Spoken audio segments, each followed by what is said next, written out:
Sejarah Filsafat Barat. Buku karya Bertrand Russell. Pendahuluan. Konsepsi-konsepsi tentang kehidupan dan dunia yang kita sebut filosofis dihasilkan oleh dua faktor. Pertama, konsepsi-konsepsi religius dan etis warisan. Kedua, semacam penelitian yang bisa disebut ilmiah dalam pengertian yang luas. Kedua faktor ini mempengaruhi sistem-sistem yang dibuat oleh para filosof secara perseorangan dalam proporsi yang berbeda-beda.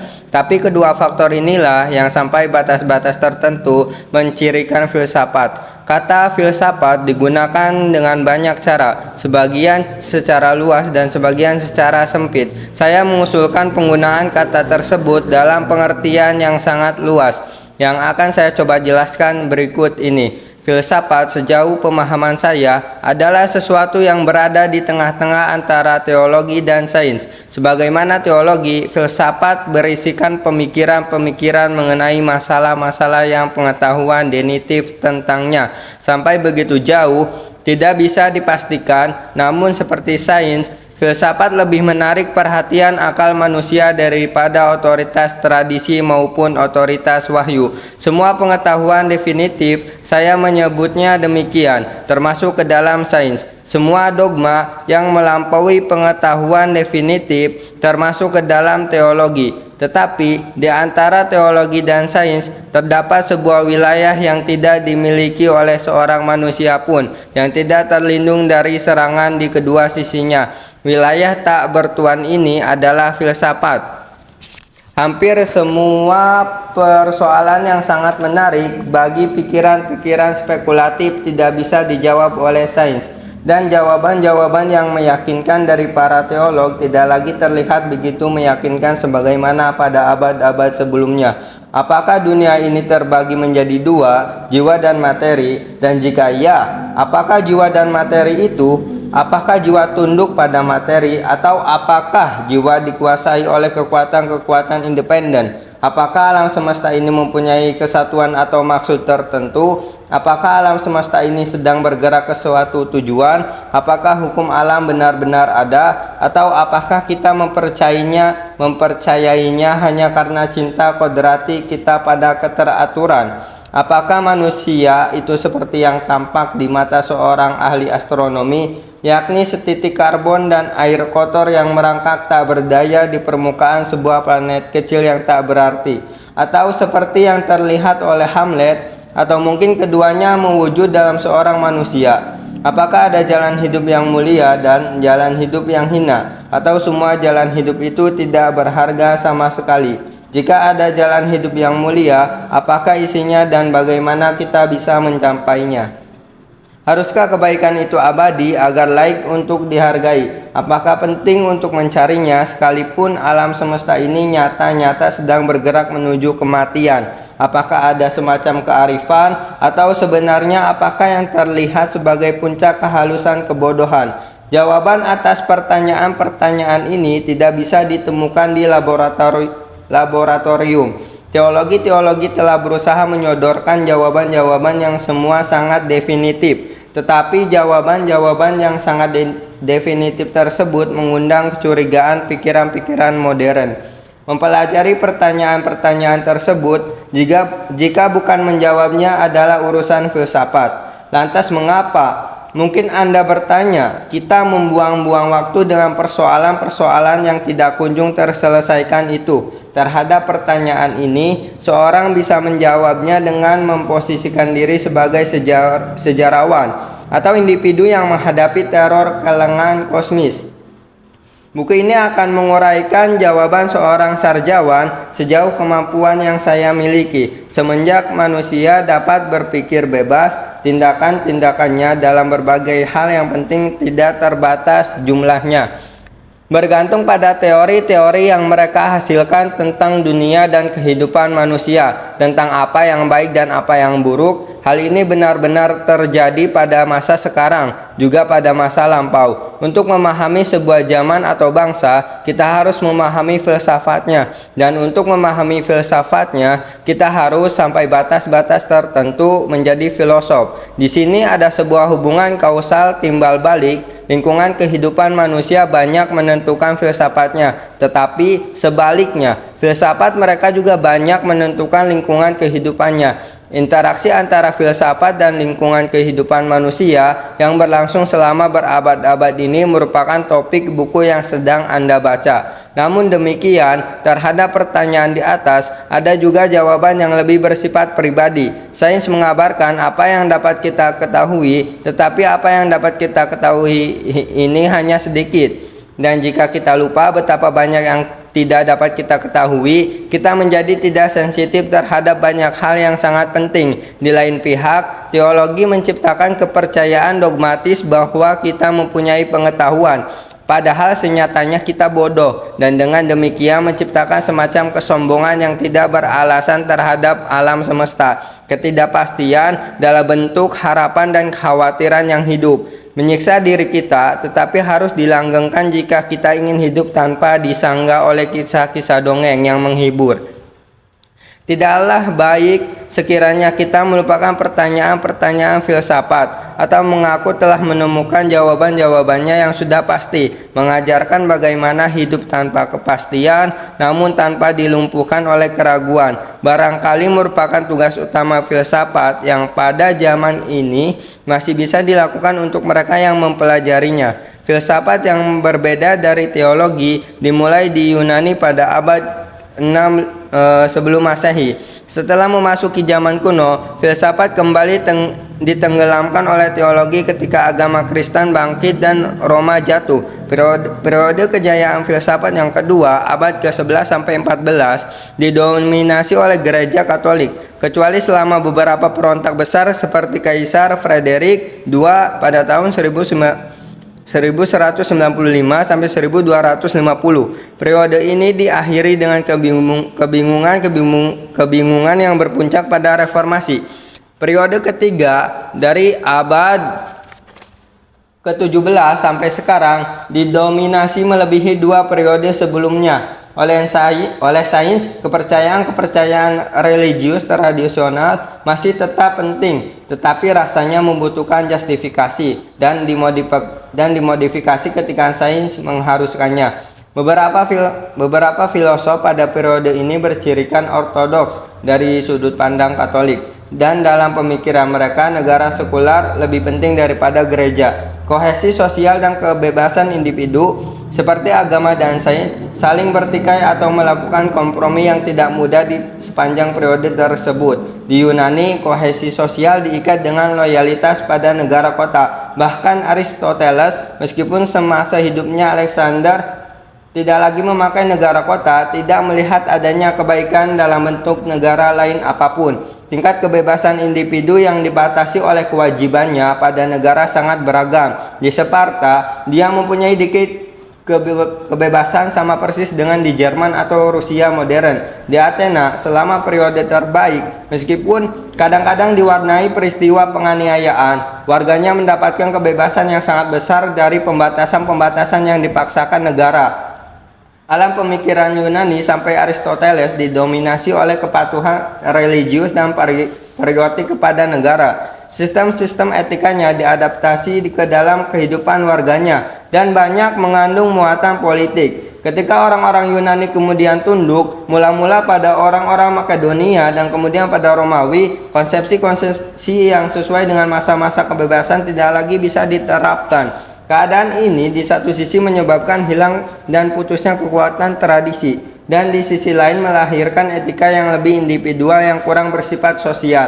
Orang-orang Stoik memandang kehidupan yang baik sebagai hubungan antara jiwa dan Tuhan daripada hubungan antara warga dan negara. Makanya mereka memberi jalan bagi agama Kristen yang seperti Stoikisme pada awalnya tidak bercorak politik, karena selama 3 abad pertama para pengikutnya tidak menebar pengaruh pada pemerintahan.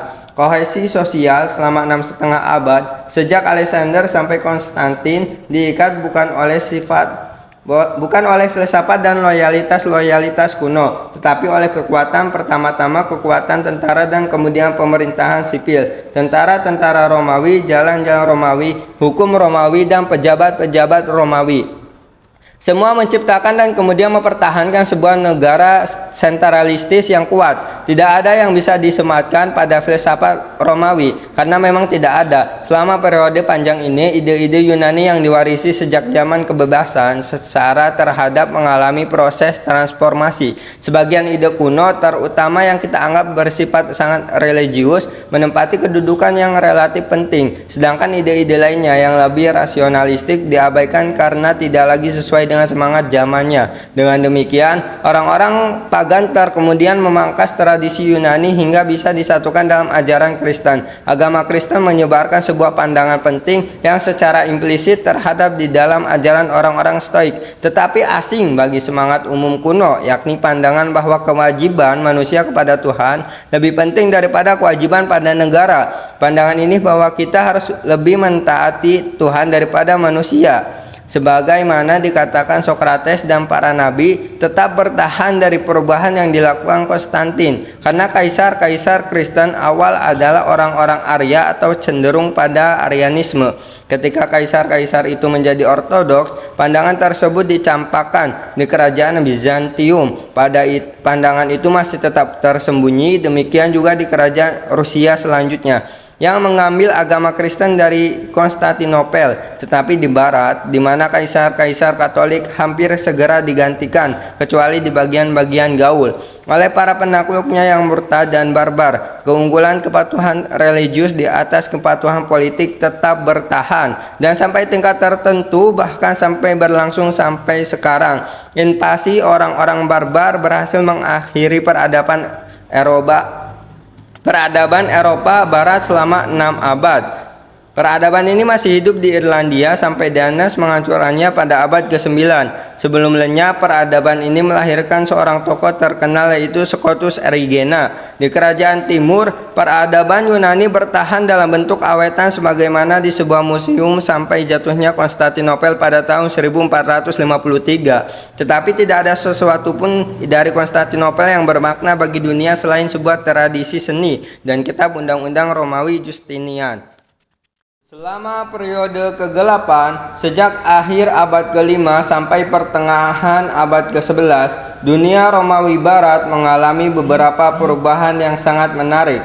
Konflik antara kewajiban pada Tuhan dan kewajiban pada negara yang telah diperkenalkan oleh agama Kristen mengambil bentuk konflik antara gereja dan raja. Yurisdiksi eklesiastikal Paus meluas sampai ke Italia, Perancis dan Spanyol, Inggris dan Irlandia, Jerman dan Skandinavia dan Polandia. Mula-mula di luar Italia dan Perancis Selatan, kekuasaan Paus atas uskup-uskup dan kepala-kepala biara yang sangat kecil. Tetapi sejak masa Gregory VII akhir abad ke-11, kekuasaannya menjadi nyata dan efektif. Sejak saat itu, kependetaan di seluruh Eropa Barat membentuk sebuah organisasi tunggal yang diperintah dari Roma dan berusaha mencuri kekuasaan secara cerdik serta keras, dan biasanya meraih kemenangan sampai setelah tahun 1300. Dalam konflik-konfliknya dengan para penguasa sekular, konflik antara gereja dan negara tidak hanya merupakan konflik antara kependetaan dan orang-orang awam,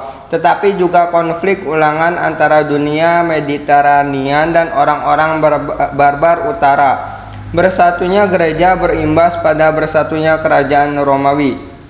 Liturginya berbahasa Latin dan tokoh-tokohnya kebanyakan orang Italia, Spanyol atau Perancis Utara. Latar belakang pendidikan mereka ketika pendidikan tumbuh kembali adalah klasik konsep-konsepsi mereka tentang hukum dan pemerintahan. Lebih mudah dimengerti oleh Marcus Aurelius daripada oleh raja-raja kontemporer. Pada saat itu, gereja menunjukkan kontinuitas dengan masa lalu dan apa yang paling beradab pada saat ini. Sebaliknya, kekuasaan sekular berada di tangan pada raja dan baron keturunan Teutonik yang berusaha keras untuk memelihara lembaga-lembaga yang mereka bawa dari hutan rimba Jerman. Kekuasaan absolut asing bagi lembaga-lembaga tersebut dan oleh para penakluk yang penuh semangat ini dianggap sebagai kebodohan dan legalitas yang tidak memiliki roh. Raja harus membagi kekuasaannya dengan bangsawan feodal, tetapi semua sama-sama berharap agar nafsu untuk berperang, membunuh, menjarah atau memperkosa sesekali akan dibiarkan meledak. Raja-raja mungkin menyesal karena terlalu alim, dan bagaimanapun juga penyesalan itu sendiri merupakan sebuah bentuk nafsu. Tetapi gereja tidak pernah dapat menjadikan raja-raja itu berperilaku baik, tertib dan damai yang dituntut oleh majikan modern, dan biasanya mereka dapatkan dari buruh-buruhnya. Apa gunanya menaklukkan dunia jika mereka tidak dapat minum, membunuh dan bercinta sebagai nafsu yang menggerakkan mereka? Dan mengapa mereka beserta tentara-tentaranya yang membanggakan harus tunduk pada aturan orang-orang penggemar buku yang bersumpah untuk hidup selibat tanpa angkatan perang? Meskipun tidak disetujui gereja, mereka tetap saja bertikai dan mengadili dengan peperangan, dan mereka mengembangkan pertandingan-pertandingan dan percintaan ala kerajaan. Pada akhirnya, dengan kemarahan yang meluap, mereka bahkan membunuh orang-orang gereja yang terkenal. Semua angkatan bersenjata berada di pihak raja-raja, namun gerejalah yang menang. Kemenangan gereja sebagian disebabkan oleh dikata monopolinya dalam bidang pendidikan, sebagian disebabkan karena raja-raja sibuk saling berperang, tetapi terutama karena dengan sedikit sekali perkecualian, para penguasa dan rakyat sama-sama bangga percaya bahwa gereja berkuasa dalam hal-hal penting. Gereja dapat memutuskan apakah seorang raja akan masuk surga atau neraka selamanya. Gereja dapat membebaskan warga dari kewajiban untuk taat pada raja, dan makanya dapat merangsang pemberontakan. Selain itu, gereja mewakili ketertiban di wilayah yang digenangi anarki, dan konsekuensinya mendapatkan dukungan dari kelas pedagang yang sedang naik daun. Di Italia, secara khusus, dukungan kelas pedagang ini menjadi faktor penentu upaya keturunan Teutonik untuk setidaknya mempertahankan independensi parsial dari gereja, bukan hanya dituangkan dalam bidang politik, tetapi juga dalam bidang kesenian, percintaan, kesopanan, dan peperangan. Filsafat abad pertengahan yang eksplisit bukanlah cermin yang akurat dari zamannya, tetapi hanya cermin dari apa yang dilihat oleh satu pihak. Namun demikian di antara kaum gerejawan, khususnya di antara rahib-rahib Fransiskan, sejumlah orang karena berbagai alasan berselisih dengan Paus. Selain itu, Italia kebudayaan berkembang ke masyarakat awam beberapa abad lebih cepat daripada ke utara Alps. Frederick II yang berusaha mendirikan sebuah agama baru mewakili titik ekstrim dari kebudayaan anti-Paus. Thomas Aquinas yang lahir di kerajaan Naples, di mana Frederick II berkuasa, sampai sekarang tetap menjadi eksponen klasik filsafat kepausan. Dante sekitar 50 tahun kemudian membentuk sebuah sintesis dan membuat pemaparan yang seimbang tentang gagasan-gagasan di dunia abad pertengahan secara lengkap. Setelah Dante, baik karena alasan politik maupun intelektual, sintesis filosofis abad pertengahan hancur berantakan. Ketika masih berjaya, sintesis ini mempunyai ciri keteraturan dan miniatur yang komplit. Apapun muatan dari suatu sistem dihubungkan secara sempurna dan dengan muatan-muatan lain dari kosmosnya yang sangat terbatas. Akan tetapi, skisme besar, gerakan konsiliasi, dan kepausan Renaissance mendorong terjadinya reformasi yang menghancurkan persatuan dunia Kristen dan teori skolastik tentang pemerintahan yang melilingi Paus. Selama zaman Renaissance, ilmu pengetahuan baru, baik tentang zaman kuno maupun permukaan bumi, membuat manusia bosan dengan sistem-sistem yang dirasakan sebagai penjara mental. Astronomi Kopernikan memberikan posisi yang lebih rendah bagi bumi dan manusia dibandingkan posisi-posisi yang lebih rendah dalam teori Ptolemaik. Kesenangan dengan fakta-fakta baru mengambil alih di antara orang-orang cerdas. kesenangan dengan penalaran, analisis, dan sistematisasi. Meskipun dalam bidang kesenian, Renaissance masih tertib. Dalam pemikiran Renaissance cenderung pada ketidakteraturan yang luas dan subur. Dalam pemikiran Montaigne adalah eksponen Renaissance yang paling tipikal. Dalam teori politik, sebagaimana dalam setiap bidang selain kesenian, tatanannya ambruk abad pertengahan meskipun bergolak pada dataran praktis. Pada aturan pemikiran didominasi oleh hasrat pada legalitas dan oleh teori kekuasaan politik yang sempurna. Seluruh kekuasaan pada puncaknya berasal dari Tuhan. Dia telah mendelegasikan kekuasaan pada paus dalam perkara-perkara suci dan pada kaisar dalam perkara-perkara sekular. Tetapi paus dan kaisar sama-sama kehilangan nilai pentingnya selama abad ke-15. Paus menjadi hanya salah satu pangeran Italia yang terlibat dalam permainan politik kekuasaan Italia yang luar biasa rumit dan tidak mengindahkan nilai-nilai moral. Raja-raja nasional baru di Perancis dan Spanyol, Inggris mempunyai kekuasaan di wilayahnya masing-masing yang tidak bisa dicampuri oleh paus maupun kaisar. Negara bangsa yang kelahirannya banyak dilatari oleh bubuk mesiu menebarkan pengaruh pada pemikiran dan perasaan manusia yang tidak terjadi sebelumnya dan yang secara progresif menghancurkan apa yang tersisa dari kepercayaan Romawi dan kesatuan peradaban. Kekacauan politik digambarkan Machiavelli dalam bukunya The Prince. Tanpa prinsip sebagai penuntun, politik menjadi perebutan kekuasaan telanjang. The Prince memberikan nasihat yang cerdas tentang bagaimana cara memainkan permainan ini dengan berhasil. Apa yang telah terjadi pada masa kejayaan Yunani kembali terulang di Italia Renaissance. Batasan-batasan moral tradisional hingga karena dianggap berkaitan dengan tahayul. Lepasnya belenggu-belenggu membuat individu-individu menjadi energik dan kreatif, sehingga mampu menghasilkan bunga jenius yang langka. Anarki dan pengkhianatan yang nyata-nyata diakibatkan oleh pembusukan moral menjadikan Italia tidak berdaya secara kolektif dan mereka jatuh sebagaimana Yunani di bawah dominasi bangsa-bangsa yang kurang beradab dibanding dirinya, namun relatif memiliki kohesi sosial. Namun demikian, kejatuhan Italia ini tidak seburuk kejatuhan Yunani sebelumnya.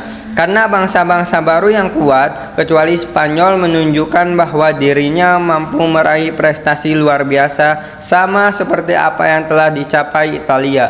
Sejak abad ke-16, sejarah pemikiran Eropa didominasi oleh reformasi. Reformasi adalah sebuah gerakan yang kompleks dan banyak sisi, dan keberhasilannya dilatari oleh berbagai sebab. Utamanya, gerakan ini merupakan sebuah pemberontakan bangsa-bangsa utara terhadap kembalinya dominasi Roma. Agama menjadi kekuatan yang telah menaklukkan utara, tetapi agama di Italia telah membusuk. Kepausan tetap menjadi lembaga dan mengeruk upeti yang banyak sekali dari Jerman dan Inggris. Namun kedua bangsa ini yang masih mempertahankan kesalehannya tidak lagi menaruh hormat pada keturunan Borgia dan Medici yang mengklaim akan menyelamatkan jiwa manusia dari api penyucian dosa dengan uang yang mereka habiskan untuk hidup dan amoral. Motif-motif nasional, ekonomi, dan moral semuanya bercampur untuk memperkuat pemberontakan terhadap Roma. Selain itu, para pangeran segera mengetahui bahwa jika gereja di wilayah-wilayah mereka menjadi bersifat nasional, mereka akan bisa menguasainya dan makanya menjadi jauh lebih kuat di wilayahnya sendiri dibandingkan sebelumnya ketika harus berbagai dominion dengan paus. Dengan semua alasan ini, inovasi-inovasi teologis Luther disambut dengan baik oleh para penguasa dan rakyat di sebagian tersebar Eropa Utara. Gereja Katolik berasal dari 3 sumber, sejarah sucinya dari Yahudi, teologinya dari Yunani, pemerintahan dan hukum agamanya setidaknya secara tidak langsung dari Romawi. Reformasi menolak unsur-unsur Romawi, menghaluskan unsur-unsur Yunani dan secara luar biasa memperkuat unsur-unsur Yahudi. Makanya reformasi bekerja sama dengan kekuatan-kekuatan nasionalis yang merusak kohesi sosial yang telah dipengaruhi oleh mula-mula kerajaan Romawi dan kemudian oleh gereja Romawi. Dalam ajaran Katolik, wahyu suci tidak berakhir dengan kitab-kitab suci, tetapi terus berkelanjutan dari satu abad ke abad lain memulai media gereja, yang kepadanya setiap individu wajib menundukkan pendapat-pendapat pribadinya. Sebaliknya, orang-orang Protestan menolak gereja sebagai pembawa wahyu. Kebenaran hanya wajib dicari dalam Bible yang dapat ditafsirkan oleh setiap manusia untuk dirinya sendiri. Jika manusia menafsirkannya secara berbeda, tidak ada otoritas yang ditunjuk oleh Tuhan untuk memutuskan perbedaan tersebut. Dalam prakteknya, negara mengklaim hak yang sebelumnya dimiliki oleh gereja, tetapi ini sebenarnya merupakan perampasan kekuasaan. Dalam ajaran Protestan, tidak dikenal adanya perantara duniawi jiwa dengan Tuhan. Dampak dari perubahan ini sangat penting. Kebenaran tidak lagi dipastikan dengan bertanya pada otoritas, tetapi dengan meditasi ke dalam. Ada sebuah kecenderungan yang berkembang dengan cepat pada anarkisme dalam politik dan pada mistisisme dalam agama yang selalu mengalami kesulitan jika dimasukkan ke dalam kerangka ortodoksi Katolik. Makanya, tidak ada satu Protestanisme tetapi banyak sekte. Bukan hanya satu filsafat yang menentang skolastisisme, namun sama banyaknya dengan jumlah filosof. Bukan sebagaimana pada abad ke-13, hanya satu kerajaan yang menentang paus, tetapi ada banyak sekali raja murtad. Akibatnya baik dalam pemikiran maupun kesusastraan adalah subjektivisme yang semakin mendalam, mula-mula sebagai pembebasan dari perbudakan spiritual, tetapi kemudian mengarah pada isolasi pribadi yang berlawanan dengan kesehatan sosial. Filsafat modern dimulai dengan Descartes yang kepastian fundamentalnya adalah eksistensi diri dan pemikiran-pemikirannya. Yang darinya dunia eksternal disimpulkan. Descartes hanyalah fase pertama dalam perkembangan filsafat modern, melalui Berkeley dan Kant sampai Fichte yang bagi mereka segalanya hanyalah emanasi dari ego. Ini merupakan penyakit jiwa, dan dari titik ekstrim ini filsafat telah berupaya sejak saat itu untuk masuk ke dunia akal sehat sehari-hari. Dengan subjektivisme dalam filsafat, anarkisme di dunia politik berpindah dari satu tangan ke tangan lain. Selama kehidupan Luther, murid-murid yang tidak disambut baik dan tidak diterima telah mengembangkan ajaran Anabaptisme yang sekali waktu mendominasi kota Münster. Orang-orang Anabaptis tidak mau mengakui semua hukum, karena mereka berpendapat bahwa manusia yang baik akan dibimbing setiap saat oleh Roh Suci yang tidak terikat oleh rumus-rumus. Dari premis ini mereka sampai pada komunisme dan seks bebas. Karenanya mereka dibasmi habis-habisan dengan sebuah perlawanan heroik. Namun ajaran mereka dalam bentuk-bentuk yang telah diperhalus berkembang ke Belanda, Inggris, dan Amerika. Secara historis, Anabaptisme ini merupakan sumber dari Quakerisme. Pada abad ke-19, tumbuhlah sebuah bentuk anarkisme yang lebih kasar, tetapi tidak lagi berhubungan dengan agama. Di Rusia, Spanyol, dalam skala yang lebih kecil di Italia, anarkisme baru ini mencapai keberhasilannya yang gemilang, dan sampai hari ini tetap menjadi momok bagi petugas-petugas imigrasi Amerika. Bentuk anarkisme modern ini, meskipun anti-religius, banyak mempunyai semangat Protestanisme awal. Anarkisme ini berbeda dengan Luther, terutama dalam mengarahkan permusuhannya untuk menentang pemerintahan sekular, sedangkan permusuhan Luther ditunjukkan pada para paus. Subjektivitas begitu muncul tidak dapat dibatasi hingga arusnya mengalir. Di wilayah moral, pada dasarnya penekanan Protestan pada suara hati individual bersifat anarkis. Kebiasaan dan adat sangat kuat sehingga kecuali sesekali terputus, seperti kasus di Münster. Para pengikut individualisme dalam etika terus berperilaku sesuai dengan kebaikan konvensional. Tetapi ini merupakan sebuah keseimbangan yang genting. Kultus sensibilitas abad ke-18 mulai luntur. Suatu tindakan dikagumi bukan karena konsekuensinya yang baik atau karena kesesuaiannya dengan pedoman moral, tetapi karena emosi yang mengilhaminya. Dari sikap ini berkembanglah kultus pahlawan, sebagaimana diekspresikan oleh Carly dan Nietzsche, serta kultur hasrat kekerasan bironik terhadap apapun. Gerakan romantik dalam bidang kesenian, kesusastraan dalam politik terjalin dengan cara subjektif dalam mengadili manusia, bukan sebagai anggota komunitas tetapi sebagai objek kontemplasi yang menyenangkan secara estetis. Harimau lebih indah daripada biri-biri, tetapi kita mengerangkengnya di balik jeruji. Gerakan romantik secara tipikal membuang kerangkeng harimau dan menikmati lompatan-lompatannya yang bagus sekali hingga menghapus biri-biri. Gerakan ini mendesak manusia untuk membayangkan dirinya sebagai harimau. Dan ketika gerakan ini menuai keberhasilan, akibat-akibatnya tidak seluruhnya menyenangkan. Terhadap bentuk-bentuk subjektivisme yang lebih tidak sehat pada zaman modern, timbullah berbagai reaksi. Pertama, filsafat kompromi setengah hati, yakni ajaran liberalisme yang berusaha mengangkat masalah pemerintahan dan masalah individu. Filsafat ini dimulai dalam bentuk modernnya dengan Locke yang menentang antusiasme individualisme orang-orang Anabaptis, sebagaimana menentang otoritas absolut dan ketundukan buta pada tradisi. Kedua, sebuah pemberontakan yang lebih sempurna mendorong lahirnya ajaran pemujaan negara yang memberi negara posisi yang diberikan Katolikisme pada gereja atau bahkan kadang-kadang pada Tuhan. Hobbes, Rousseau, dan Hegel mewakili fase-fase yang berbeda dalam teori ini, dan ajaran-ajaran mereka diejawantahkan secara praktis oleh Cromwell, Napoleon, dan Jerman modern.